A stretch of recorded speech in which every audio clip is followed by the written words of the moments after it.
What's going on? Welcome into TFEs, a very interesting episode that we're going to have going on for you here, Kelsey and Dalen. And we've been away for a little while, a lot to get to with that. And I guess we're going to be able to record one next week, but it's March and it is madness for us. Dace is behind the camera watching Mickey in order to try and entertain him so that we can squeeze this in before Dalen's flight, which is in less than 2 hours. Yeah. So, that I think pretty much sums up our March right now. Do you have any TFEs off the top that you would like to share? I don't think you commended me my ability to pack in 7 minutes. It felt like 42. It felt longer, but I had to get changed too, and then there's stuff up and downstairs. But yeah, I think that's a pretty good performance. I wish we would have said we were 100% going to do this before, because I would have planned ahead. I would have packed before, but I wasn't sure. I should have done it anyway. So thoughts are, I think my thoughts are like our lives, a little scattered right now, and just a little, kind of all over the map. Feelings, though, are positive, excited for the month ahead. It's a crazy month, but it's the best month of the year from a basketball standpoint for me. I do think going through the transition, I do think I got a little jaded in recent years. I think I got in a bit of a rut and this time of year was more about it almost being over versus being like, yeah, it's almost over. It's a long the season's hard, but this is an awesome time. I think I've been a little rejuvenated by like working with different partners and doing different things, and kind of do the first 2 rounds of the tournament for Turner. So I feel like I've got like this. I'm like very excited about what lies ahead in the next couple of weeks, but there is that piece of it that is not trepidation, but like there's a lot to manage. And my God, you've got more babysitters and people lined up to take care of this dude than I could ever imagine. So I'm grateful that you do all that stuff, because I can't do it. Not that I can't do it. I wouldn't do it as well. So that's for sure. So I think there's a healthy amount of excitement, but also like, I don't know, nerves is the right thing, but like tension, and like how do we keep all these balls that we're juggling like in the air properly, and one of them being an insane almost 2-year-old. We don't. It's just what's the saying? You have to figure out which ones are glass and which ones are rubber. Did you just share some with me on this? Did I just see something like this? I mean, I've seen it before, but I just saw it yesterday. And I was thinking not about me. It. Okay. I guess keep it in mind, because I feel like my juggling act is not good. So figuring out which ones are okay to hit the ground every now and then, and we'll bounce back up. Yeah, I think my thoughts, feelings, and emotions are kind of similar. It has been a whirlwind of a few weeks, and it is going to be a whirlwind of the next 5 weeks, in much different ways. March is exciting. Like you said, I do think there's still like a light. I think for me, it's not like I want basketball season to be over. It's the light at the end of the tunnel for like us not being in chaos, for our family, for having consistent time together and with the kids, and just being able to plan a little bit more, and just have the downtime. That's the light at the end of the tunnel for me. I'm super excited to be a part of women's basketball for ESPN again this year. This will be my 5th year doing the tournament, which is really fun. So I'm looking forward to all of it. I guess those are my thoughts. As you're leaving today, I'm leaving tomorrow. Diggy's hanging out with a sitter the next day overnight, and then who the heck knows what happens next. I'd have to look at my calendar app. Feelings and emotions are probably a little bit overwhelmed, or are the feelings just, you just packed in 7 minutes. I'm not going to be able to pack myself and Dace in 7 minutes later on before I leave tomorrow. And I fell behind on ordering my clothes and everything. So whatever, I'll figure it out. I order stuff to the hotel. I always do. So, and then emotions are complicated, like grateful, but heavy. I'm headed to the ACC tournament, but then while I'm there, I'm also going to step away for my uncle's funeral. We just had my grandfather's funeral 2 Saturdays ago, I guess it'll be at that time, 1 Saturday ago. So it's been a hard few weeks, especially just how it all started. And when my grandfather passed away, it was on Valentine's Day night. He was 97 years old. And my grandmother were married for 75 years, which is just so beautiful. Yeah, it is. So cool. And so that's been emotional. Obviously, he was the rock of our family. It was really special to be able to have that time with our family.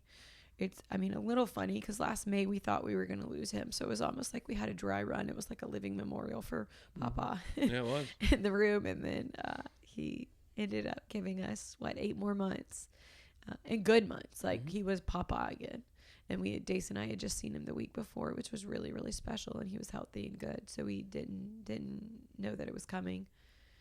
And he passed away. And then at his funeral, my grandmother, his wife's sister, passed away. And then at that funeral, my uncle on my dad's side passed away. So it's been a lot. Yeah. For me, for our family, it definitely makes you appreciate the time that you have with people, and then the people that you have in your life, and the flexibility that work has had and allowed me as well. I think for me too, it's also just giving me some perspective now, because when Papa passed, I wasn't sure what to do about the next day, and I knew I wanted to be there, but I had a lot of games I was supposed to cover for ESPN and ABC that day. And I think it just helped reassure just the value that there is in being able to say no when you need to. And I'm grateful that work was supportive and allowed me that space to make that decision and to go be with my family, because I think I would have regretted it for the rest of my life, not being there when we were all together. Dace was such a light to everybody. He loves Mama and loves Papa. And so being there was really special, but making that decision was so hard. I mean, we literally made the decision at 2 a.m. that I was going to get on a 7 a.m. flight and go home the next day. But it just kind of helped also give me some perspective on how much that stuff does matter. That would have been a big day for me to be there and be on ABC all day long and do these ESPN games too. But sitting in that room with all my family while some of those games were on TV, just, I don't know, it just puts it all, I guess, into perspective in a way of you work really hard in your career and that matters so much, but at the end of the day, your family is always, it's what's always going to be there until they're not. And then you have the opportunity to show up. So, yeah, I'm all over the place. Which is understandable. Yeah, I mean, the amount of loss you and your family have endured over the last couple of weeks is pretty remarkable and hard. I mean, it's just I was shocked that at Papa's funeral, Mama's sister passed. That's a level of geez, how much can one person individually endure, and then one family collectively endure, and then Uncle Rock after that. So, I feel really bad for you and your family and everybody that's going through it and trying to process all these things. I know some of them are very grateful because these people have lived really great lives and had a lot of impact on people's lives, which is really great. I do think with those decisions, and I probably said this to you that night when you were figuring out what to do, because I know in my life I would have almost always of the 42 years on the planet, the last 39 of them probably always aired towards, well, I got to go to work. You really don't have to. And I would much rather operate by a space of, what are you going to regret not doing? Are you ever going to look back and even have any clue what games were on? Is that going to have any material impact on your life or your career? I think the answer is unequivocally no. If for some reason it ever did, you probably don't want to work for whatever company that would do that anyway. To be well, she missed that day, because nobody's going to know that. And they were supportive. You would regret not being there with your family. You would regret not sharing that time. You would regret not having Dace there, because you're right. He did, help people through a very challenging time and give a lot of smiles and joy in a really sad time. I guess it's a better way to live, to be what is going to impact my life or my family's life, and what am I going to regret not doing, versus when you're making choices that are hard, if it gets to A or B, I think you can never go wrong with what would I regret if I had to look back and say, why did I do that? Yeah. I think you're exactly right. I think that's part of this week. I also am going to the ACC tournament, and I had to make a tough decision about my uncle's funeral on Friday. it's the ACC tournament. I knew it was going to be really inconvenient to work if I had to leave and go to a funeral, because it's not like when we're in Bristol and they just have somebody, they have to fly and bring somebody else in. And it's just the same thing. Like, again, I appreciate them finding ways to make it work. And I know that they care about me and also wish that they didn't have to find reasons to make it work, because I want to be there. But I'm going to leave for the day to go to my uncle's funeral. And that's something that if I wasn't there, I would just regret immensely. On my dad's side of the family, it's me, my sister, and my younger sister. It's the three of us.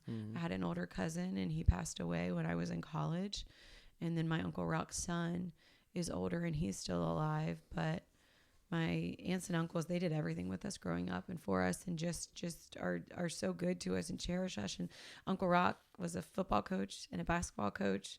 And, you know, part of, for me, what was really cool being in sports was everybody's proud of you, but he's like proud on a different level too. Like to talk about the sports with me when I would come over, and to ask me what it was like to cover these games, and to pick his brain about football and basketball when I was really getting into the industry and wanting to know as much as I could. And I remember back in his office, there were just stacks of books full of plays, and he would just be back there studying and writing and doing all kinds of things. And so the impact that sports had on his life, I think, is something that I always really appreciated. And also because I got to see it. I mean, he was a coach at my high school. My friends, I'm sure there will be people that not just from my school, because he coached at many schools on the island and around it.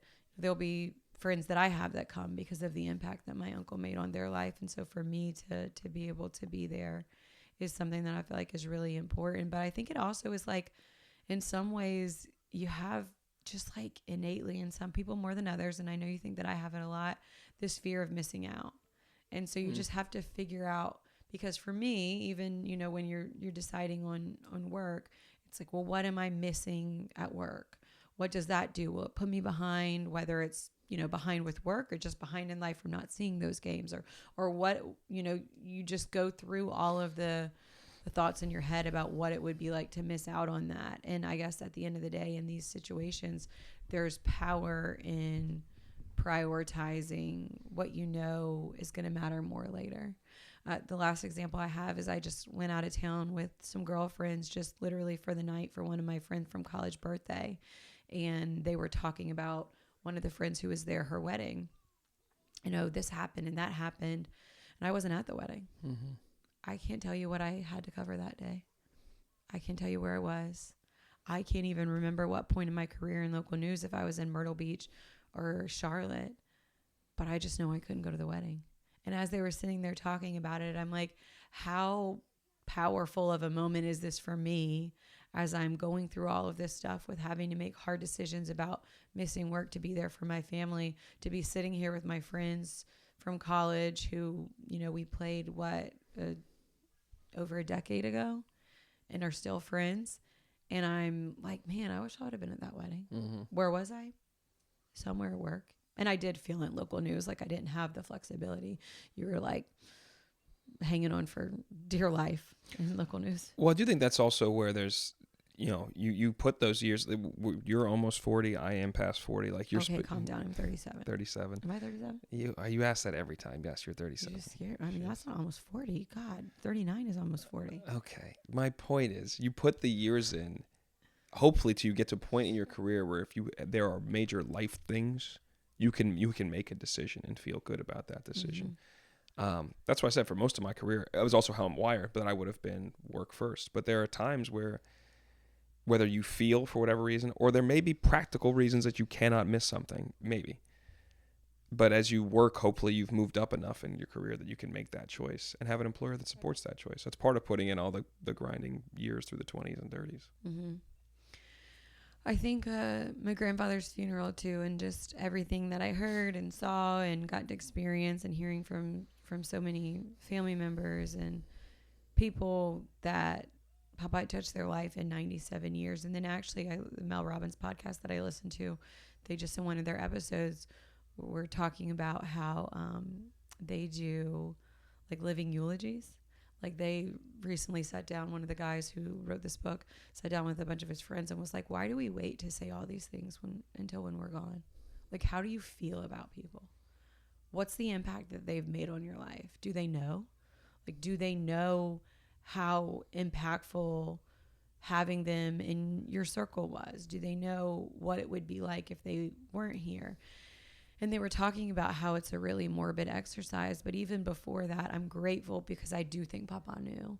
Maybe that's because of everything that happened in May. But, and I think especially when family members get older, you prioritize them in that time and make sure you always say I love you and make sure that you always make time and you do different things. Uncle Rock, we just made sure that we saw him the week before when he and Papa were both healthy. And then when I was home and Uncle Rock was in ICU, I made sure to go home then too, just because I knew that it was really bad. But it just gets me thinking about like the power in telling people like how you feel, like saying the things out loud that you think that they should know. I spoke at my grandfather's funeral, and the thing that I said at the end, Papa's saying that he always told us, which of course I'll cry saying it again, was, have I told you lately that I loved you?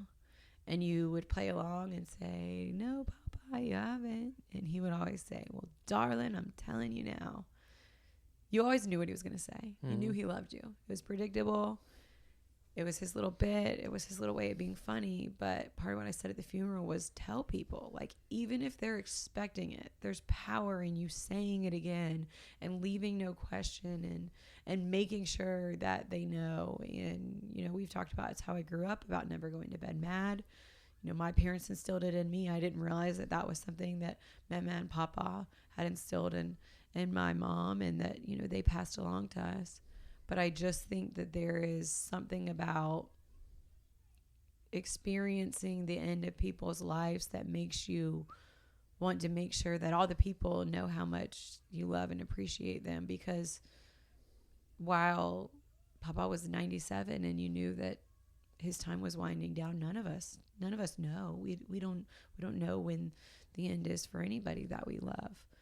So I just think that there's a lot of power in saying that and saying how you feel and not holding grudges and just trying to make the best of every day and every opportunity. And it's probably something that you and I have talked about in different ways over the last year, of just feeling like we're in a rut, and how do we appreciate it and stay positive and look for the good and find gratitude even in the hard. Yeah. I think what you mentioned about like having, like expressing how you feel about others. I think that for again, how I was brought up and then the men that I've interacted with most of my life, that's abnormal for us to do. I will say that it's been cool in recent years as I've become more willing and wanting to share my feelings and have real conversations with my boys who I've known for 20 years or 30 years and tell them how I really feel about them. And I think there's some are very uncomfortable, and some you can tell are comfortable with that. One, my oldest brother, and who's, you know, emotionally devoid is probably an understatement, but the one part that I've seen like real interesting like growth in him is as he's crossed 50, and our other buddy that's over 50, they're obviously almost, you know, Murph's 10 years older than me.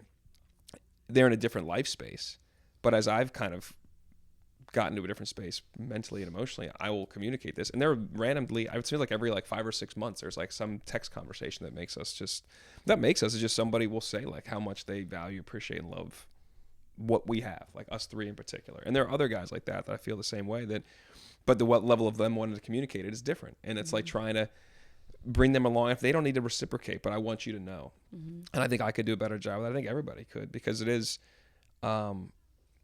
it's rare to know how people feel about you in a real honest sense. And your family may be more obvious and more easy to see or more communicative, but with men especially that are your boys, it's hard to do. I've done like studies that like people and girls and men and women that like if you are busting each other's chops, you're like 300% more likely to have like a deep connection with them. Like there's a real thing that you can mess with somebody and know somebody so much that you can joke in a level that is cutting and funny and whatever. But the other side of that coin is you have to, there's got to be love there, and you have to communicate that love too, that you guys know, so they know how you feel. It doesn't have to be reciprocated. I think you've got to be, I hope people would want to do that, and it's not comfortable. Again, especially for men, it's not normal or natural, mostly for men. But you would never feel worse doing it ever. You'll never feel like you. There's no level of discomfort of you actually telling people how you really feel. I'm glad that you have experienced that and found value in it, and also I'm glad that you have like imparted that on your friends. You know that I'm trying to. I don't think it's like six. I don't know. I mean, I think Derek and I think that's one group that's been like a successful maneuver. Yeah. The other ones, I think it's just like it's harder. It's like I feel like I'm saying things, and there's that, but it's like how do you and you love me back, and you don't need to love me. I'm saying, but you can. It's also a bit about like open it up a little bit too. Like I'm telling you that, so then when I'm asking questions about your life, you can tell me what's really going on too. If you think that's helpful. Like some guys will always operate in jokes, and they'll make jokes about their own life or situation. Then that leads me to be like, ask a real question following up on that, or another real one, and like try to, to get a level deeper. I think that's been the biggest thing I've tried to do with my friends in recent years is always like, if we're gonna talk, like can we get to some realness? Because we can sit there and shoot the shit for hours and have a great time, but did we really communicate? Well, because I think like people being vulnerable with you, like if they're going to share it, it's a privilege. We've talked about it plenty of times before. If I'm going to let my guard down, if I'm going to share the ugly, the hard, the sad, the anxious, whatever it is, that's a privilege that I am letting someone else in to hear that. It's not something that should be promised to everybody. I think it's different for men and women in a lot of ways, just because like you said, you guys you're not necessarily wired to just talk about that. And not that all women are either. I mean, I am. I'm like wired to show up somewhere and be like, I'm sorry, wait, you didn't really smile. Are you okay? Exactly. On that note, I have a question for you about that too. But this is the difference. In my head, I'm thinking of like, it's just like 7 or 8 guys I'm talking about, that I'm willing to share to a bunch of people with no expectation back. But there are like 7 or 8 dudes that are in my life that have been there for 20 to 30 years that I want to get. It's like the ones I'm like, all right, no, I'm going to keep mining this thing because I want. And I know you're joking and you're like, you're carrying some shit. Like and I'm happy to tell you all my stuff now, which I wasn't before. And we can do that. I think more broadly, the difference for me though too is more broadly, if I'm talking to people that I just have met, I'll be really honest about whether it's past failings or relation. Like I think I'll be much more honest and open with people about like where I'm at, that I'm friends with, but I'm gonna be super close with, to an extent, to your point. Like I'll be real with people, whereas in years past it was always, I mean, not even with good friends, I'm not telling you anything. Yeah. Like it's a very different experience. You said you had a question. Yeah, not to wholly sidetrack this thing, but how do you feel about a very talkative dental hygienist? Terrible. Really? I was like, I thought that, but I thought you just wanted to shoot the shit with them too. How can I do that when my mouth is open and your hands are in my mouth? But you're probably one of the people, you're like responding. You're trying to have a full conversation, or are you just trying to shut it down? If they're asking me questions, I try to say something, but I try to like make it clear that I'm inconvenienced a little. Like if you ask me a question while you have your hands in, the back of my throat, then I'm like, and they're like, oh yeah, sorry. So you're not trying to ask questions back, or you're just trying to answer. Are you answering like 1 and 2 words, like really letting them know like this is not good? Once they take their hands out of my mouth and I spit, then it's just so weird. Then I can answer the question, but I'm not really trying to engage in a full conversation. I mean, I don't want them to sit there and be stone cold. Like I don't like the dentist. I like it to be inviting and nice and feel comfortable. See, don't like the dentist. That was the difference. See, there is the line that I said to Spatola, because we were talking about, because this was a question brought up where our guy Rob Lemley asked us, like, thought about that. Anyway, this is sidetracked the whole thing, but I was like, as we were like, who would argue the antithesis? I'm like, wait a minute, and he goes, yep, I think you got one. I'm like, yeah, I do. I think Kelsey might want to like shoot the breeze and be like, well, my dental hygienist has 3 kids and she's such a nice lady and blah blah blah blah blah. So like, you still want them to give you some environment. I want it as cold, as calculated, and as fast as possible. Get in, get out, and I don't need to talk. They have to do where their hands aren't in your mouth, where you can talk and catch up on life. And I want it as cold and as calculated as possible. Efficient. If you're talking to me, you're getting 1 or 2 words max, and let's get this job done. Even before they're actually doing anything? I want to set the tone. I don't like it because there's no self-awareness. Like, we're not here to shoot the breeze. I'm here to because I can't shoot the breeze. Let's get this thing done. But okay, I guess I mostly hear what you're saying. When their hands are in my mouth and they're doing things, don't talk to me. Which is almost always. That's their job. Yeah, but they can like create a nice welcoming place before that.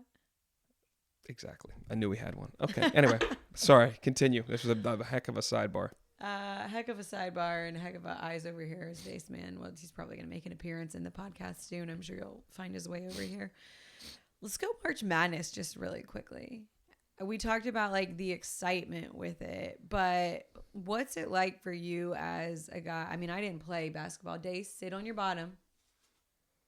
Dace, can you sit on your bottom, please? Thank you. That's really good.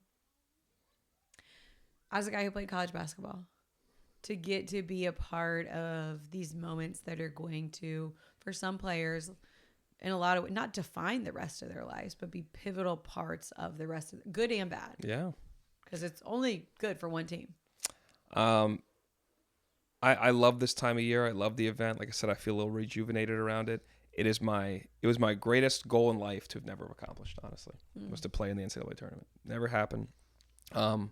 And I feel like that does impact some of my assessment of covering so many games and so many tournaments and different stuff. Is I celebrate the joy of those that win, but I feel like I have so much empathy for the guys that have those moments that they'll remember for the rest of their lives, and not just, you know, the ones that are the defined Final Fours, but it's the mid-major teams that could have pulled an upset but made a mistake here. And that moment, they would have been immortalized at their school for the rest of their life. And now anybody that remembers that moment remembers it negatively. It is why we love sport. It is at the highest level, the highest human drama. That's not life and death, but this human drama that you don't know how it's going to play out. And you have the heroes and you have the winners and the losers, and it's the dynamic and how that impacts people's lives, I think, really impacts things. And this event scoops up the country. The country becomes involved. And there have been guys that have launched, brands and lives and careers off of certain moments in this tournament, which is part of what makes it special. It's I'm glad to hear that you're empathetic towards the student athletes that are going through it, because I'm sure you don't find it surprising that I am. Yeah. It hurts me to see them hurt. I was doing a show yesterday with Rebecca Lobo, Hall of Famer, and our ESPN bracketologist Charlie Cream. And as the day was coming to an end, there were a couple games that we weren't covering but had on, where he was like, "Dang, I mean, this is it for some teams. It's March 1st, and they're not even making the conference tournament." It's like, how hard must that be to know that everything you worked for and you're just March is here and you're not a part of it at all, even just in the sense of the conference tournament, because now these leagues have gotten so big. Well, I have less empathy for that because my experience as an Ivy League player was unique. We didn't have a conference tournament until 2017. Yeah. So one year we started the season 3-1 and the 14 league games. You're like, all right, we're in the mix. We go play Penn and Princeton, who are perennially the best teams. We lose one by the last bucket. One team shot 48 free throws, Penn, and we shot 6. How does that happen in a game? We lose by a couple. You're 3-3. It's damn near over. To win the league, you got to be basically 12-2. It's like a worst in recent history in that league. So it's like you got a team of upperclassmen. How do you keep that group together? Some coaches turn and just go young. Some coaches turn and just go young. Some coaches turn and just go young because why not? But it's like you can be February 14th and your season's over. Yeah. And now you're just playing for pride. And it sucks. That's why having that Ivy tournament now is the top 4 teams. It keeps everybody engaged to the very end, but still, it means the regular season matters. There's jeopardy there. But you're right. When that thing's over, there is a harshness about it. That's like, and when you have to show up for another 2 or 3 weeks and keep playing, and your dreams are shattered. It's like that with college football. Yeah, but college football is different in the fact that there's so few invited to the table to really win a championship that, like, when you go into the year, you're hoping, bowl might be an expectation, or you can do this or do that. Whereas the magic of the NCAA tournament of March Madness is if you can get to the dance, exactly. If you just anything can happen. And that's the whole thing is, can you get to the dance? Right. And that's what's hard, I think, about basketball. When that realization is over that you're not going to go, that's hard. And ours was just earlier than most. It's pretty cool that it's chaotic and like I don't know who's doing what when. That you get to cover the men's and I get to cover the women's. Yeah, it's pretty crazy. I mean, we'll both be at the Final Four for men's and women's in 2 completely different places. I preferred when we did the Final Fours together for the men's at the same places. That was more fun. That was the last time that I covered The men's Final Four, I was pregnant with Ace. And you rolled 45 minutes on the craps table, 8 months pregnant. It was unbelievable. On fire. She was on fire. Remember Booze? Like, Booze didn't even know how to play. He was just collecting money. He's just money's being handed to them. Oh, he's just like, here? That's where we put her. Okay, do it. Come on, Kels. Come on, Kels. I was just, for the record, I was just standing there. I wasn't playing, so I didn't think that they were going to let me roll. And then they were like, do you want to roll? And me and my big old belly were like, okay.